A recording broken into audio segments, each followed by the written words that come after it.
আকাশবাণী কলকাতা। স্থানীয় সংবাদ পড়ছি সংযুক্তা সিংহ। বিশেষ খবর। ভগবতী প্রসাদ গোপালিকা রাজ্যের নতুন মুখ্য সচিব হিসেবে আজ দায়িত্ব নিয়েছেন। নতুন স্বরাষ্ট্র সচিব হয়েছেন নন্দিনী চক্রবর্তী। সদ্য প্রাক্তন মুখ্য সচিব হরিকৃষ্ণ দ্বিবেদীকে 3 বছরের জন্য মুখ্যমন্ত্রীর আর্থিক উপদেষ্টা নিযুক্ত করা হয়েছে। এখন থেকে রাজ্য সরকারের সমস্ত অনুষ্ঠান ও কর্মসূচি শুরুতে বাধ্যতামূলকভাবে রাজ্য সঙ্গীত গাইতে হবে। 7ই জানুয়ারি মুখ্যমন্ত্রী গঙ্গাসাগর যাচ্ছেন। প্রধানমন্ত্রী বলেছেন, ভারত উন্নত রাষ্ট্রে পরিণত হলে সবচেয়ে বেশি উপকৃত হবে যুব সমাজ। বছরের শেষ মন কি বাতে যে কোনো ভাষার তাৎক্ষণিক অনুবাদে এআই প্রযুক্তির সাহায্য নেবার জন্য তরুণ প্রজন্মের প্রতি আহ্বান জানিয়েছেন তিনি। 2023-এর আজ শেষ দিন। ইংরেজি নতুন বছরকে স্বাগত জানাতে প্রস্তুত গোটা রাজ্য। আসছি বিস্তারিত খবরে। ভগবতী প্রসাদ গোপালিকা রাজ্যের নতুন মুখ্য সচিব হিসেবে আজ দায়িত্ব নিয়েছেন। তার জায়গায় নতুন স্বরাষ্ট্র সচিব হয়েছেন নন্দিনী চক্রবর্তী। নবান্নে আজ অপরাহ্নে তারা নতুন কার্যভার গ্রহণ করেন। মুখ্য সচিব পদে বর্ধিত কার্যকাল শেষে আজই অবসর নিয়েছেন হরিকৃষ্ণ দ্বিবেদী। গত বুধবার রাজ্য মন্ত্রিসভার বৈঠকে মুখ্য সচিব পদে বিটি গোপালিকার নাম ঘোষণা করেছিলেন মুখ্যমন্ত্রী। 1989-এর ব্যাচের আইএএস আধিকারিক গোপালিকা 2021 থেকে স্বরাষ্ট্র সচিবের দায়িত্বে ছিলেন। সামলেছেন প্রাণী সম্পদ, পরিবহনের মতো দপ্তরের দায়িত্ব। 2024-এর 31শে মে তার অবসর নেবার কথা। অন্যদিকে 1994-এর আইএএস নন্দিনী পর্যটন দপ্তরের প্রধান সচিব ছিলেন। সম্প্রতি রাজ্যপাল সিভি আনন্দ বোসের সচিবের পদ থেকে তাকে সরিয়ে দেওয়া হয়। সদ্য প্রাক্তন মুখ্য সচিব হরিকৃষ্ণ দ্বিবেদীকে 3 বছরের জন্য মুখ্যমন্ত্রীর আর্থিক উপদেষ্টা নিযুক্ত করা হয়েছে। এখন থেকে রাজ্য সরকারের সমস্ত অনুষ্ঠান কর্মসূচি শুরুতে রাজ্য সঙ্গীত গাইতে হবে। 1 বৈশাখ শ্রদ্ধা ও মর্যাদার সঙ্গে পালিত হবে বাংলা দিবস।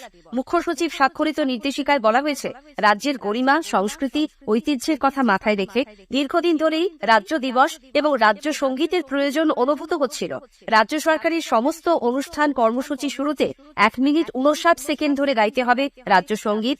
অনুষ্ঠানের শেষে গাইতে হবে জাতীয় সঙ্গীত। দুটি গানই উপস্থিত সকলকে উঠে দাঁড়িয়ে গাইতে হবে। গঙ্গাসাগর মেলার প্রস্তুতি সরেজমিনে ঘুরে দেখতে মুখ্যমন্ত্রী মমতা ব্যানার্জির সফর পিছিয়ে গেছে। 7ই জানুয়ারি সাগরদ্বীপ যাবেন মুখ্যমন্ত্রী। পুজো দেবেন কপিলমুনির মন্দিরে। শারীরিক কারণেই তার সফর পিছিয়ে গেল বলে মনে করা হচ্ছে। আর কয়েকদিনের মধ্যেই সাগরে পুণ্যার্থীর সমাগম শুরু হবে। জেলা প্রশাসনের শীর্ষ আধিকারিকরা দফায় দফায় প্রস্তুতি খতিয়ে দেখছেন। করোনা সংক্রমণ নিয়ে বাড়তি সতর্কতা নিচ্ছে প্রশাসন। তীর্থযাত্রীদের স্বাস্থ্য পরীক্ষার জন্য কলকাতার বাবুঘাটে শিবিরের ব্যবস্থা করা হচ্ছে।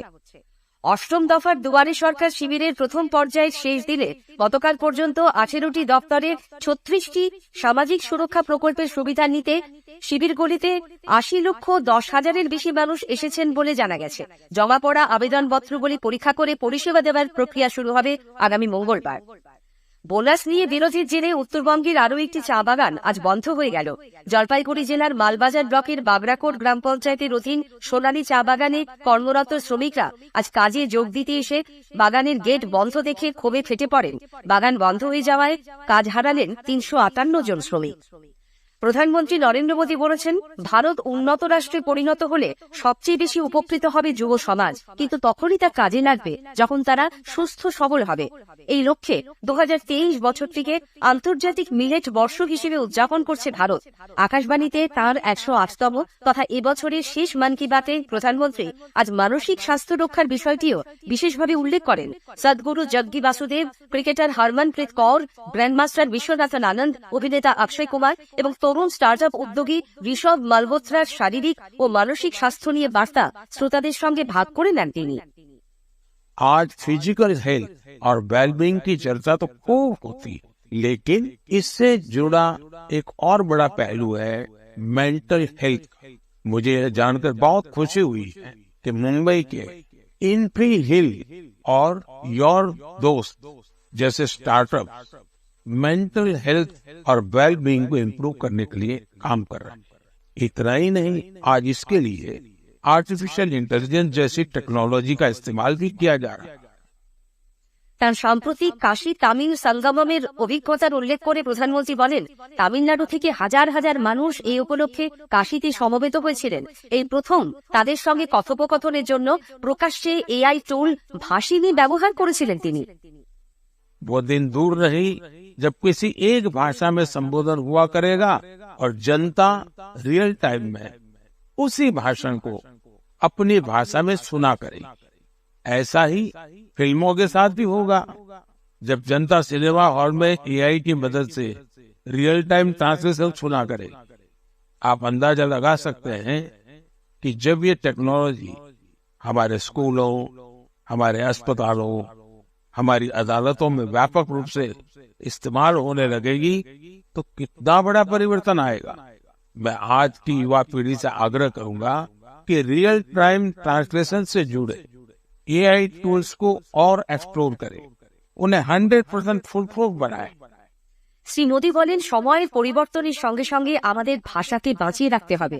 ঝাড়খণ্ডের আদিবাসী গ্রাম বাচ্চাদের মাতৃভাষায় লেখাপড়া শেখানোর জন্য যে অভিনব উদ্যোগ নিয়েছে সেই দৃষ্টান্ত তুলে ধরেন তিনি। कुड़ुक भाषा की अपनी लिपि भी है जिसे तोलंग सिकी नाम से जाना जाता है। ये भाषा धीरे धीरे विलुप्त होती जा रही है, जिसे बचाने के लिए इस समुदाय ने अपनी भाषा में बच्चों को शिक्षा देने का फैसला किया। इस स्कूल को शुरू करने वाले अरविंद उरांव कहते हैं कि आदिवासी बच्चों को अंग्रेजी भाषा में दिक्कत आती थी, इसलिए उन्होंने गांव के बच्चों को अपनी मातृभाषा में पढ़ाना शुरू कर दिया। প্রধানমন্ত্রী বলেন, অযোধ্যায় রাম মন্দিরকে ঘিরে সারা দেশে বিপুল উৎসাহ উদ্দীপনার সৃষ্টি হয়েছে। বিভিন্নভাবে মানুষ তাদের আবেগ প্রকাশ করছেন। গত কয়েকদিনে শ্রীরাম ও অযোধ্যাকে নিয়ে অনেক নতুন গান, নতুন ভজন তৈরি হয়েছে। অস্কার পুরস্কার, এশিয়ান গেমস ও এশিয়ান প্যারা গেমসে শতাধিক পদক জয় সহ 2023-এ বিভিন্ন ক্ষেত্রে ভারতের সাফল্যের খতিয়ান তুলে ধরেন প্রধানমন্ত্রী। সবাইকে নতুন বছরের শুভেচ্ছা জানিয়ে তিনি বলেন, পঞ্চ প্রতিজ্ঞাকে মনে রেখে আমাদের প্রতিনিয়ত ভারতের উন্নয়নের জন্য কাজ করতে হবে। দেশ সবার আগে, এর চেয়ে বড় মন্ত্র আর কিছু হয় না। স্থানীয় সংবাদ শুনছেন আকাশবাণী কলকাতা কেন্দ্র থেকে। আজ 31শে ডিসেম্বর, শেষ হচ্ছে 2023। ইংরেজি নতুন বছরকে স্বাগত জানাতে সময় গুনছে গোটা রাজ্য। উৎসবের প্রস্তুতি চলছে পুরোদমে। একটি প্রতিবেদন। আর মাত্র কয়েক ঘন্টার অপেক্ষা, তারপরেই ইংরেজি নতুন বছর 2024-কে স্বাগত ছাড়াবেন সকলে। 2-4 ঘন্টা ধরেই জাহাজের ও আতশবাজি দোস্তাইয়ের মধ্যে চিরাচরিত প্রথা মেনে আগমন করবে নতুন বছরে। নতুন এই বছরকে বরফ করে দিতে নানা অনুষ্ঠানের আয়োজন করা হয়েছে। আলোর মালায় সেজে উঠেছে রাস্তাঘাট। সকাল থেকেই রাস্তা দখল নিয়েছে উৎসব প্রিয় মানুষ। বেলা গড়ানোর সঙ্গে সঙ্গে ভিড় ক্রমশ বেড়ে উঠছে। পার্কটি চত্বর ইতিমধ্যেই মানুষের দখলে। সেখানকার হোটেল রেস্তোরাঁগুলোতে রয়েছে নানা স্বাদের খাবারের এলাহি আয়োজন। উৎসব মুখর পার্কটি সহ আশপাশের এলাকায় যে কোনো ধরনের অপ্রীতিকর ঘটনা এড়াতে পুলিশি ব্যবস্থা ও নজরদারি জোরালো করা হয়েছে। বর্ষবরণের রাতে মেট্রোর দিক সামাল দিতে যাবতীয় ব্যবস্থা নিয়েছে মেট্রো রেল কর্তৃপক্ষ। মেট্রো স্টেশনগুলিতে রাখা হয়েছে বাড়তি নিরাপত্তা ব্যবস্থা। শ্যামল গোস্বামীর সঙ্গে অভিরূপ ভট্টাচার্য, আকাশবাণী সংবাদ, কলকাতা। রাজ্য দূষণ নিয়ন্ত্রণ পর্ষদ স্পষ্ট জানিয়েছে, বর্ষবরণে রাত 11:55 থেকে 12:30 পর্যন্ত পোড়ানো যাবে শুধু সবুজ বাজি, ডিজে বাজানো এবং অন্যান্য বাজির ওপর নিষেধাজ্ঞা থাকছে। দক্ষিণ কলকাতার চেতনা কৃষ্টি সংসদ আয়োজিত শিশু নাট্যোৎসব আজ শেষ হচ্ছে। এবার ছিল নাট্যোৎসবের 29তম বর্ষ। 3 দিনের উৎসবে ছোটদের 5টি নাটক পরিবেশিত হয়। সমাপ্তি নাটক ছিল আয়োজক সংগঠনের বিচ্ছুরণ। নতুন জাতীয় পরিবহন নীতির প্রতিবাদে ট্রাক চালকরা আজ ডানকুনিতে জাতীয় সড়ক অবরোধ করলে তীব্র যানজট তৈরি হয়। সকাল 10:30 থেকে রাস্তায় টায়ার জ্বালিয়ে চলে বিক্ষোভ। প্রায় 2.5 ঘন্টার পর মৃদুর লাঠিচার্জ করে অবরোধ হটিয়ে দেয় পুলিশ।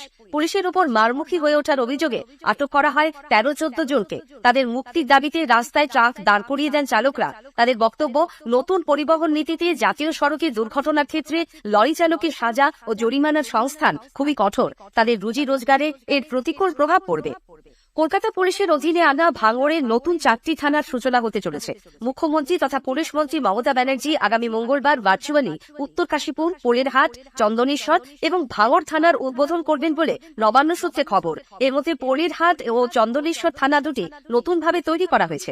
কলকাতার পুলিশ কমিশনার বিনীত গোয়েল আজ নলমুড়িতে নতুন ডিসি অফিসের প্রস্তুতি ঘুরে দেখেন। শেষ করার আগে স্থানীয় সংবাদের বিশেষ অংশ আরেকবার।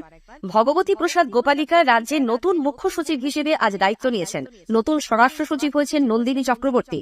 সদ্য প্রাক্তন মুখ্য সচিব হরিকৃষ্ণ দ্বিবেদীকে 3 বছরের জন্য মুখ্যমন্ত্রীর আর্থিক উপদেষ্টা নিযুক্ত করা হয়েছে। প্রধানমন্ত্রী বলেছেন, ভারত উন্নত রাষ্ট্রে পরিণত হলে সবচেয়ে বেশি উপকৃত হবে যুব সমাজ। স্থানীয় সংবাদ শেষ হল।